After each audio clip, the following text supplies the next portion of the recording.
முன்னாள் நிதியமைச்சர் டயம் ஜைனுடீனின் மறைவுக்கு பிரதமர் டதஸ்ரீ அன்வார் இப்ராஹிம் தமது ஆழ்ந்த இரங்கலை தெரிவித்துள்ளார்.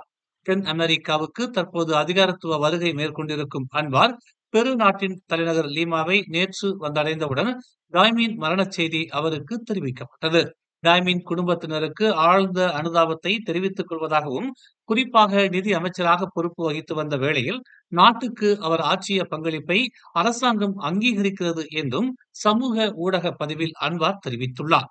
1980 ஆண்டுகளில் டாக்டர் மகாதீர் பிரதமராக இருந்தபோது அவரின் அமைச்சரவையில் டாய்ம் நிதி அமைச்சராகவும் அன்வார் விவசாய அமைச்சராகவும் ஒரு சேர இடம்பெற்றிருந்தனர் என்பது குறிப்பிடத்தக்கது.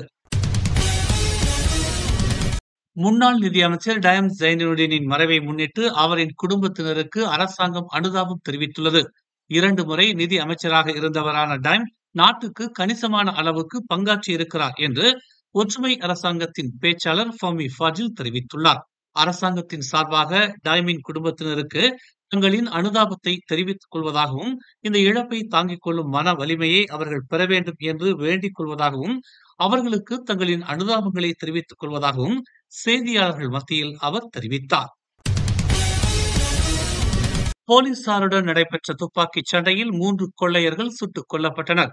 அவர்கள் பல்வேறு கார் திருட்டு சம்பவங்களிலும் கொள்ளைகளிலும் சம்பந்தப்பட்டவர்கள் என்று கூறப்பட்டுள்ளது. நிபம் தபால் புலாவ் பூரோங்கின் ஜலான் சங்காட்டில் நேற்று அதிகாலை 5:30 மணியளவில் போலீஸ்காரர்களை நோக்கி அந்நபர்கள் துப்பாக்கி பிரயோகம் செய்ததைத் தொடர்ந்து அவர்கள் சுட்டு வீழ்த்தப்பட்டதாக பினாங்கு போலீஸ் தலைவர் டாக்டர் ஹம்சா அமத் குறிப்பிட்டுள்ளார்.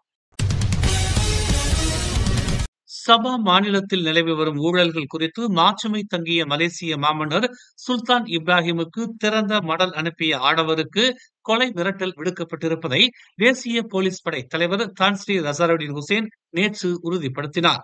முக்கிட்டமான் ரகசிய குற்ற புலனாய்வு துறையினர் இச்சம்பவத்தை தண்டனை சட்டத்தின் 507வது பிரிவின் கீழ் விசாரித்து வருவதாக அவர் கூறினார். அடையாளம் கண்டுபிடிக்க முடியாத எண்கள் மூலம் வாட்ஸ்அப் மூலமாக 36 வயதான அந்த ஆடவருக்கு அந்த மிரட்டல் அழைப்பு விடுக்கப்பட்டுள்ளதாக அவர் கூறினார். பெண்மணி ஒருவர் தன் மகனால் 3 ஆண்டுகளுக்கு முன்பு கொல்லப்பட்டு குளிர் பதனப்பெட்டியில் வைக்கப்பட்ட சம்பவம் தொடர்பாக சம்பந்தப்பட்ட பெண்ணை பற்றிய காணாமற் போனோர் அறிக்கை எதையும் தாங்கள் பெறவில்லை என்று போலீசார் தெரிவித்தனர். பாதிக்கப்பட்டவரின் மகனான 53 வயது சந்தேக நபர் நவம்பர் 19 வரை 7 நாட்கள் விளக்கமறியலில் வைக்கப்படுவார் என்று கோலாலம்பூர் காவல்துறை தலைவர் ருஸ்டி இசா தெரிவித்துள்ளார். கொலைக்கான காரணம் குறித்து போலீசார் விசாரித்து வருவதாகவும், இறந்த நேரத்தை தீர்மானிக்க பிரேத பரிசோதனை முடிவுகளுக்காக காத்திருப்பதாகவும் அவர் கூறினார்.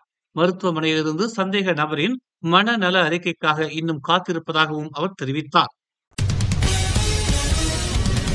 KPS டிராவல்ஸ் உரிமையாளரும் பிரபல அரசியல்வாதியுமான கிள்ளான் KP சாமியின் 70ஆம் ஆண்டு பிறந்த நாள் விழா நேற்று போர்ட் கிள்ளான் ராயல் ஸ்லாங்கூர் யாட்ச் கிளப்பில் வெகு சிறப்பாக நடைபெற்றது. இந்நிகழ்விற்கு மலேசிய அறிவா சங்கத்தின் தோற்றுநரும் ஓம்ஸ் அறவாரியத்தின் தலைவருமான ஓம்ஸ் பா தியாகராஜன் சிறப்பு வருகை புரிந்தார். குடும்ப நிகழ்வாக ஏற்பாடு செய்யப்பட்டிருந்த இந்த பிறந்த நாள் விழாவில் KP சாமியின் குடும்பத்தினர் கலந்து கொண்டு நிகழ்வை சிறப்பாக வழிநடத்தினர்.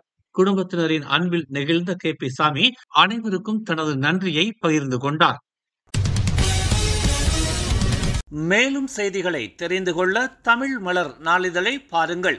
உடனுக்குடன் செய்திகளை தெரிந்து கொள்ள தமிழ் மலர் இணையதளம், தமிழ் மலர் செயலி மற்றும் மலர் டிவி யூடியூப் சேனலை வலம் வாருங்கள். எங்களோடு இணைந்திருக்க மலர் டிவியை பதிவு செய்து கொள்ளுங்கள். உறவுகள் மகிழ்ந்திட விருப்பம் மற்றும் பகிர்வு சேவையை சொடுக்கிடுங்கள்.